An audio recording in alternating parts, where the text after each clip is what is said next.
চীনে বা মালয়েশিয়া গেলে যে ৬টি চাইনিজ অক্ষর অবশ্যই চিনতে হবে। বন্ধুরা, আমরা অনেকে মনে করি চাইনিজ ভাষা শেখা খুব কঠিন, কিন্তু সত্যি বলতে কিছু সাধারণ চাইনিজ অক্ষর শিখে নিলে দৈনন্দিন জীবনে অনেক সুবিধা হয়। আজ আমি তোমাদের এমন ৬টি গুরুত্বপূর্ণ চাইনিজ অক্ষর শেখাবো, যেগুলো চীন, তাইওয়ান, হংকং, মালয়েশিয়া এবং সিঙ্গাপুরের বিভিন্ন জায়গায় দেখতে পাওয়া যায়। চলো শুরু করা যাক। যদি আমার এই চ্যানেলটিতে নতুন হয়ে থাকেন তাহলে অবশ্যই প্লিজ চ্যানেলটি সাবস্ক্রাইব করে সাথেই থাকুন। তো চলুন কথা না বাড়িয়ে শুরু করা যাক। প্রথম শব্দটা হলো ছুখো। ছুখো এই শব্দটি সাধারণত বিমানবন্দর, শপিং মল, ট্রেন স্টেশন এবং অফিস ভবনে দেখা যায়। ছুখো এর অর্থ হলো বাইর হওয়ার পথ। যদি কখনো বড় বিল্ডিংয়ের পথ হারিয়ে ফেলো তাহলে ছুখো এই শব্দটা খুঁজলে বের হওয়ার রাস্তা পেয়ে যাবে। এখানে দেখেন ছুখো। ছু এই শব্দটিতে চাইনিজের ১ নম্বর টোন ব্যবহার করা হয়েছে। আর ১ নম্বর টোন উচ্চারণের নিয়ম হচ্ছে সোজা লম্বাভাবে বলতে হয়, ছু।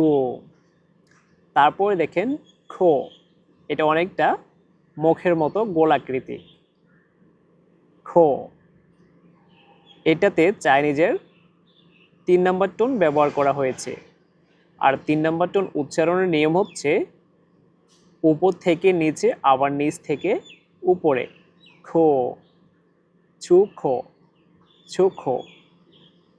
ছুখো এর বাংলা হচ্ছে বাইর হওয়ার পথ, ছুখো।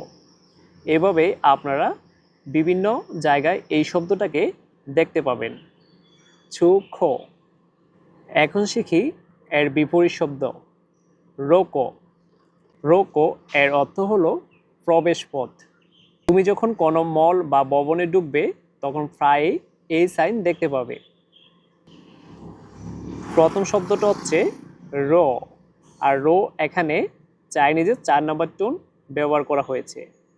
৪ নম্বর টোন উচ্চারণ নিয়ম হচ্ছে উপর থেকে নিচে, রো। তারপর হচ্ছে কো। কো এটাতে চাইনিজের ৩ নম্বর টোন ব্যবহার করা হয়েছে। আর ৩ নম্বর টোন উচ্চারণ নিয়ম হচ্ছে উপর থেকে নিচে, আবার নিচ থেকে উপরে। তোমরা বিভিন্ন জায়গায় এই সাইনটা দেখতে পাবে। আর এটা দেখলেই বুঝে নিতে হবে এটা হচ্ছে প্রবেশ পথ। প্রবেশ পথ এর চাইনিজ হচ্ছে রোকো। রোকো এর বাংলা হচ্ছে প্রবেশ পথ।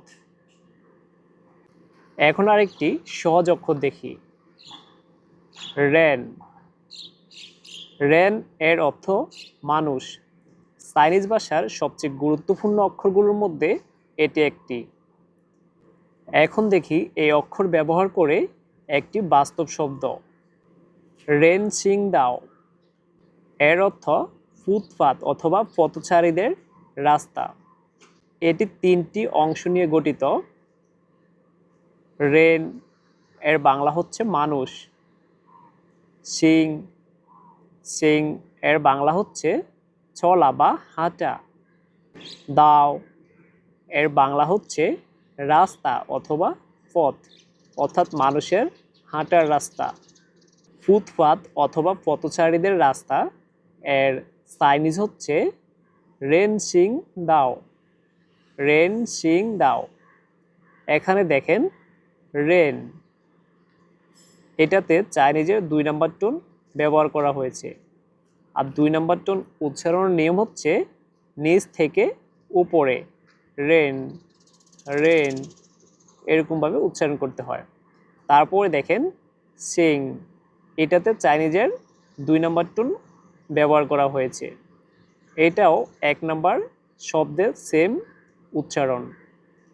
তারপরে দেখেন দাও, এটাতে চাইনিজের ৪ নম্বর টোন ব্যবহার করা হয়েছে। আর ৪ নম্বর টোন উচ্চারণের নিয়ম হচ্ছে উপর থেকে নিচে, দাও, দাও, দাও, এভাবে উচ্চারণ করতে হয়। তাহলে এই শব্দটা যেখানে দেখবেন তাহলে আপনার বুঝতে হবে রেন এর বাংলা হচ্ছে মানুষ, কিং এর বাংলা হচ্ছে চলা বা হাঁটা, দাও এর বাংলা হচ্ছে রাস্তা অথবা পথ। তাহলে সম্পূর্ণ শব্দটা যদি হয় রেন সিং দাও এর বাংলা হচ্ছে ফুটপাত অথবা পথচারীদের রাস্তা। আপনারা অনেক সময় রাস্তায় এভাবে এরকম সাইনবোর্ড দেখতে পাবেন, চাইনিজে লেখা আছে। মানুষের মতো দুই পাওলা যে আইকনটা দেখবেন এটাই মনে করবেন রেন, আর এটার বাংলা হচ্ছে মানুষ, অর্থাৎ মানুষ হাঁটার রাস্তা।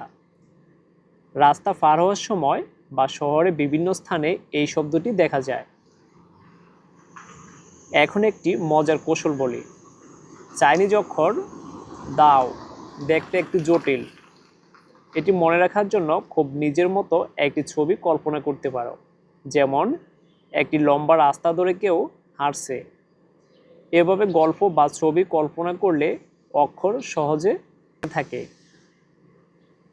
এখন শেষের একটি গুরুত্বপূর্ণ বাক্য শিখি, শিয়া সি জিয়ান। শিয়া সি জিয়ান এর অর্থ হলো আবার দেখা হবে অথবা পরের বার দেখা হবে। যদি কোনো চাইনিজ বন্ধু বিদায় নেওয়ার সময় এই কথা বলে তাহলে বুঝবে সে বলছে আবার দেখা হবে।